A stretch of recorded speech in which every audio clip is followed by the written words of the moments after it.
Kemudahan yang bisa jadi menggoda Anda untuk berutang, sementara Anda sendiri sebenarnya belum membutuhkan utang. Nah, itu adalah topik Yermani hari ini, dan sudah bersama saya Mas Aidil Akbar. Kami undang Anda untuk ikut bergabung dalam diskusi ini di 583022. Cara cerdas berutang. Ya.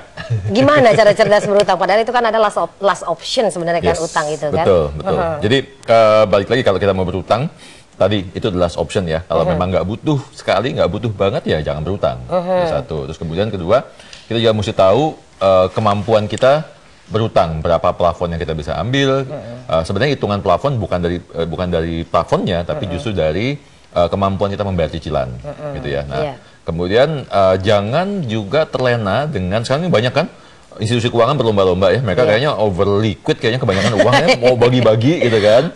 Terus kemudian akhirnya setelah 10-15 tahun terakhir mereka menyadari bahwa ternyata individual itu kalau ngutang potensi macetnya lebih sedikit dibandingin kalau korporasi gitu kan. Jadi akhirnya mereka berlomba-lomba ngasih utang ke kita, khususnya buat kita yang memang punya kredit record ya, sejarah catatan utang yang cukup bagus. Nah, termasuk di dalam tips cara cerdas itu tadi, ketika banyak sekali godaan-godaan dari mulai SMS, telepon lah, segala macam yang menawarkan bunga rendah lah, segala macam dengan segala gimmicknya.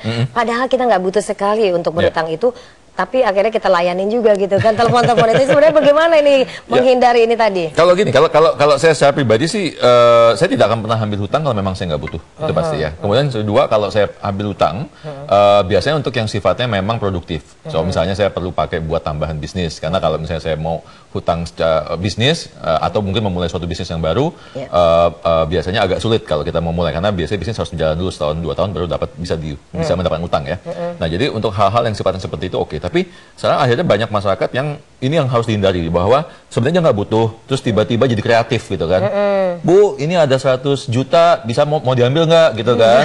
Nanti bisa buat renovasi dapur loh, akhirnya renovasi satu rumah, habis 300 juta. Padahal belum butuh juga. Nah, ini yang kita harus hindari dan bijak-bijak dalam hal memilih hutang tadi. Sebenarnya kapan sebenarnya kita mulai membutuhkan utang gitu kan? Kadang-kadang kan kita memang menghindari itu karena takut segala macam gitu tadi. Tapi kan sebenarnya pada posisi kita tanpa menyadari, sebenarnya kita memang dalam posisi harusnya kita juga ikut kita sudah mulai berhutang sebenarnya gitu kan. Jadi gini, yang penting adalah pada saat kita berhutang, perhatikan bahwa apakah hutang tersebut masuk ke dalam hutang produktif gitu ya. Jangan menjadi hutang konsumtif. Nah, hutang produktif itu hutang yang satu, misalnya kita beli untuk membeli aset, nilainya naik, kayak KPR tuh produktif ya. Atau mungkin dia tidak naik tapi bisa menghasilkan income, atau bisa menambah produktivitas kita gitu ya. Jadi kalau saya ditawarkan hutang 100 juta di telepon dari kartu kredit, memanfaatkan fasilitas, kemudian untuk renovasi dapur misalnya, ini ibu biasanya ya, renovasi dapur, tapi dapurnya saya pakai untuk buat catering misalnya. That's good. Gak apa-apa itu, nggak masalah, nanti masuk produktif. Kita ke Bu Retno, sudah ikut bergabung di sini. Silakan Bu Retno.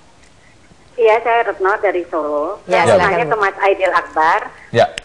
Saya terjebak tawaran utang dari bank asing. Waduh. Jangka waktunya 36 bulan atau 3 tahun. Ya. Itu 20 juta. Ya. Setiap bulan itu 945.000 cicilannya. Nah, tanpa sadar setelah dihitung ternyata kita harus bayar 36 juta. Gimana ya cara mengatasinya? Dan yang kedua, pertanyaan kedua, saya ingin membuka warung Indomie. Uang saya itu hanya 10 juta memang.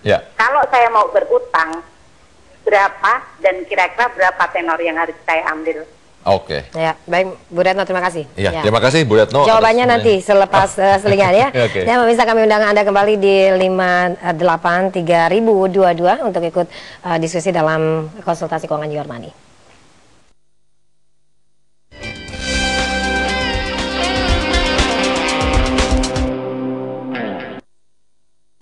Kini ada perlindungan yang paling polis